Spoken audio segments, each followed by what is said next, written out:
అందరూ లేచి భజన మొదలెట్టారు, నారాయణ భజన. లోపల నుంచి గురువులు బయటికి వచ్చారు. ఈ పిల్లాన్ని పట్టుకుని చర చర చర చర ఈడుస్తూ హిరణ్యకశిపుడి దగ్గరికి తీసుకెళ్లారు. అయ్యా, తులసివనంలో గంజాయి పుట్టినట్టు రాక్షస వంశంలో నీ కొడుకు పుట్టాడు. వీడికి మేము పాఠం చెప్పడం దేవుడు ఎరుగు. వీడు రాక్షసులందరినీ పడి చేశాడు. అందరినీ నారాయణ భక్తుల్ని చేసేస్తున్నాడు. అందరికీ తత్వబోధ మొదలెట్టాడు. అయ్యా, ఏం చేసుకుంటావో చేసుకో అన్నారు. అనేసరికి ఆయన యొక్క కళ్ళల్లోంచి అగ్నిహోత్రం కురిసింది. కురిసి, ఉరే, ఎవరి దిక్కు చూసుకుని ఎవరి బలం చూసుకుని ఇలా ప్రవర్తిస్తున్నావు అన్నాడు. బలయుతులకు దుర్బలులకు బలమెవ్వడు, నాకు నీకు బ్రహ్మాదులకు బలమెవ్వడు, ప్రాణులకు బలమెవ్వండట్టి విపుడు బలమసురేంద్ర అన్నాడు ప్రహ్లాదుడు.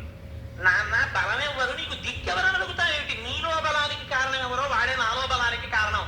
బలహీనుడైన వాడిలో ఉన్న కొంచెం బలానికి కారణం ఎవరో, లోకాల్ని సంపాదించినటువంటి మహాబలవంతుల బలానికి కారణం ఎవడో వాడు నాకు దిక్కు నాన్న అన్నాడు. ఏమిరా నీకు దిక్కు దిక్కంటున్నావు కదా, వాడు ఎక్కడున్నాడో చెప్పగలవా అన్నాడు. ఎక్కడున్నావో చెప్పగలవా అని అడుగుతానంటే అన్న, ఇదో వెర్రి ప్రశ్న. ఎంత జ్ఞానంతో మాట్లాడాడో చూడండి. ఇందుగలడందులేడని సందేహము వలదు చక్రి సర్వోపగతుండు, ఎందెందు వెదకి చూచిన అందందే కలడు దానవక్రని వింటే. వెదకి చూచిన జ్ఞాననేత్రంతో చూస్తే దారువు కనబడదు, దంతి కనబడదు, దారువు కనబడుతుంది నాన్న. ఆభరణం కనబడదు, స్వర్ణం కనబడుతుంది, పాత్ర కనబడదు, మట్టి కనబడుతుంది. జ్ఞాననేత్రంతో చూడు, ఉన్నది నారాయణుడు ఒక్కడే ఉన్నాడు. అంతటా స్వామి ఉన్నాడు, నువ్వు చూడడానికి ప్రయత్నం చేయి అన్నాడు. అని చిత్రం ఏమిటో తెలుసా అండి? ఒక పక్క తండ్రి ఆగ్రహంతో ఉంటే అంతటా నారాయణుడు ఉన్నాడని చెప్పడానికి ఆనంద పారవస్యం వచ్చేసి, ఇది భక్తి జ్ఞానముల యొక్క కూడిక. పొంగిపోతూ నాట్యం చేసేట ప్రహ్లాదుడు. మీకు కావాలంటే భాగవతం చదవండి.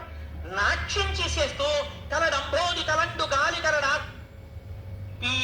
భేదించి, ఆనాడు భూమిని తవ్వడానికి తొంగోలు ఎలా వాడతారో ఆ గోళను అలా వాడి హృదయాన్ని పట్టుకుని పైకి తీసి గంటగొడ్డలి పెట్టి ఉడప్పంజరాన్ని బద్దలు కొట్టి హృదయ క్షేత్రాన్ని చేతిలో పట్టుకుని గుండ కింద నలిపేసి చేతిలో కొడవళ్ళు పట్టుకున్నట్టు ఆ కండలు తింపి ముక్కలు చేసి తుంపి అవతల పారేసి నెత్తురు తీసి దోషిళ్లతో నోట పోసుకుని ప్రేగులు తీసి మెడ వేసుకుని ప్రళయ గర్జన చేస్తూ నృసింహావతారం నిచ్చింది.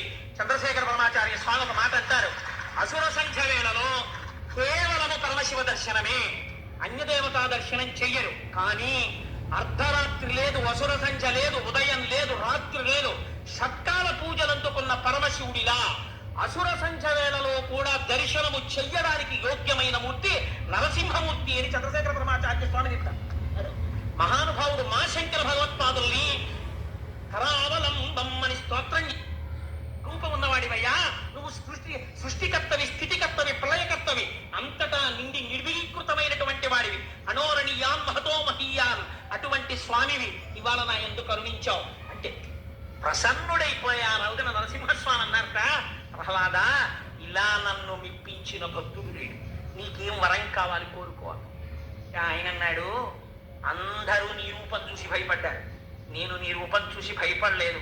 తండ్రి గారు జడ్జి గారి వేషంలో కోర్టు వేసుకుని ఓ శుద్ధి పట్టుకుని సుప్రీంకోర్టు జడ్జిగా కూర్చుంటే మాత్రం కొడుకు భయం ఏంటి, డాడీ ఏంటో పరిగెత్తి వెళ్ళిపోతాడు. నీ రూపం చూసి నేను భయపడలేదు, నాకు నువ్వెప్పుడూ తండ్రివే. నేను దేనికి భయపడుతున్నానో తెలుసా? సంసారానికి భయపడతాను, కామక్రోధములకు భయపడతాను, నేను నాది అన్న భావనలకు భయపడతాను. నన్ను మళ్ళీ మభ్య పెట్టాలని చూస్తున్నావా తండ్రి? నాకు వరం ఇస్తావా? నాకేమీ వద్దు, సంతతము నీ పాదాంబుజ సేవ కటాక్షించు, నీ నామము చెప్పుకునే అదృష్టాన్ని కటాక్షించు, నీ కథలు వినే అదృష్టాన్ని కటాక్షించు, నాకు ఇంకేమొద్దన్నాడు. అసలు నీలాంటి భక్తుడు ఎక్కడున్నాడు రా ప్రహ్లాద? పొంగిపోతున్నాను నిన్ను చూసి. నువ్వు ఏదో ఒకటి అడగకపోతే నేను ఇంత ప్రయత్నం చేసినందుకు నాకు తృప్తి ఉండదు, నా తృప్తి కోసం ఏదో ఒకటి అడగరా అన్నారు. ఈశ్వరుడు వేడుకున్నాడండి ప్రహ్లాదుణ్ణి. ఆయన అన్నాడు, ఎంత కాదన్నా నా తండ్రి అజ్ఞాని, తెలియదు, ఎదురుగుండా నువ్వే వచ్చి నిలబడి నీ పరమ పవిత్రమైన తొడల మీద వేసుకుని నీ ముఖారవిందాన్ని అంత దగ్గరగా చూపించావు. అప్పుడైనా ఇలా అనుంటే నా తండ్రి బతికిపోయి ఉండేవాడు. ఎంత అమాయకుడు, ఇలా అనలేకపోయాడు, రెండు చేతులు కలపలేకపోయాడు, దారుణంగా చచ్చిపోయాడు. తండ్రి ఎన్ని నీచయోనుల్లోకి వెడతాడో అలా వెళ్లకుండా నా తండ్రిని నీ దగ్గరికి చేర్చుకుంటే, నా తండ్రి కాబట్టి, నాకు జన్మనిచ్చిన వాడు కాబట్టి నేను సంతోషిస్తానన్నాడు. లలిత మర్యాదుడైన ప్రహ్లాదుడది అంటే స్వామి నరసింహస్వామి పెద్ద నవ్వు నవ్వి అన్నారు, ప్రహ్లాదా నీ చారిత్రము ధన్యము, ఎంత గొప్ప వరం అడిగావురా.